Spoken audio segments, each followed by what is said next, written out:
Өңіріміздегі кәсіпорындардың бірінде жұмыс істейтін 7 қызметкерге 19 тоннаға жуық ферроцилиций ұрлады деген айып тағылып, сот үкімі бойынша шартты түрдегі жаза тағайындалған еді. Алайда кейін ол үкім күшін жойып, бас бостандығынан айыру жазасына өзгертілген.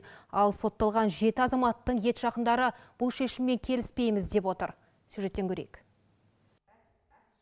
Бір топ адам арнамызға келіп мәселенің мән-жайын айтты. Сөздерінше, өткен жылдың 26 қазанында жетеуі де аса ірі мөлшерде ұрлық жасағаны үшін кінәлі деп танылып, 5 жылға шартты түрдегі жаза тағайындау туралы сот үкім шығарған. Алайда осы жылы 8 ақпанда сотқа шақырту келіп, олар сот залында тұтқындалған.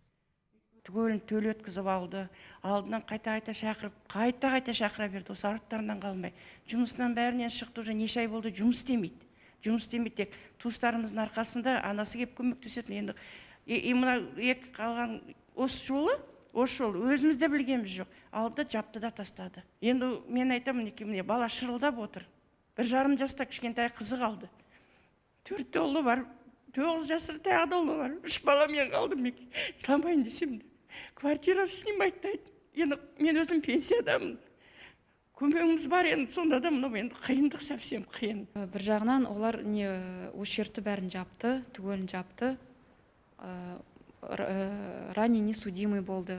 Мысалы, балаларым не қалды, 3 бала қалды. Енді асырап жүрген не ғой, мен декретный отпускта. Балалардың несімен занимаюсь, воспитаниясымен занимаюсь. Мына кісілердің тоже ипотекалары бар, кредиттары бар. Біз өзіміз квартира жалдап тұрамыз. Қалай ол соттың шешімімен біз келіспейміз. Сотталушының жары қолындағы құжаттарын көрсетті. Айтуынша, жолдасының жеке басына қатысты ақпараттарда қателіктер бар. Оның отбасылық жағдайында некеде тұрғанымен балаларының бар екені жазылмаған. Келген адамдардың бәрінің тілеуімен тілегі бір, жазаны жеңілдетсе дейді.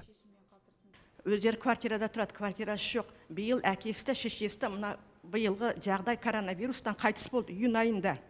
Бір жылыда болған жоқ екеуінің. Солар балаларын асырайын деп, енді баламыз сөйткен шығар. Мен қазір оған қандай көмек берем? Мен өзім 70-ке кеп қалдым. Сондықтан жоғарғы орыннан сіздерден сұрайтыным, барлықтарыңызда балалар бар шығар, барлықтарыңыз семья бар шығар. Сондықтан мен ана ретінде сол баланы сосын мына тұрған балалардың жолдастарын, барлықтарын енді басқа да енді кішкене қойды, условносын берсін. Бұл іске қатысты облыстық сот баспасөз қызметінің мәліметі бойынша бірінші сатыдағы соттың шартты түрде шараны тағайындағанда ауыр қылмыстар санатына жататын санкция 5 жылдан 10 жылға дейін тек қана бас бостандығын айыруды ескермеген. Сот алқасының қаулысымен үкім өзгертілді. Аталған тұлғаларға шартты түрде сотталуы күшін жойды. Оларға орташа қауіпсіз мекемеде 5 жылға бас бостандығынан айыру түріндегі жаза тағайындалды. Үкім заңды күшіне енді.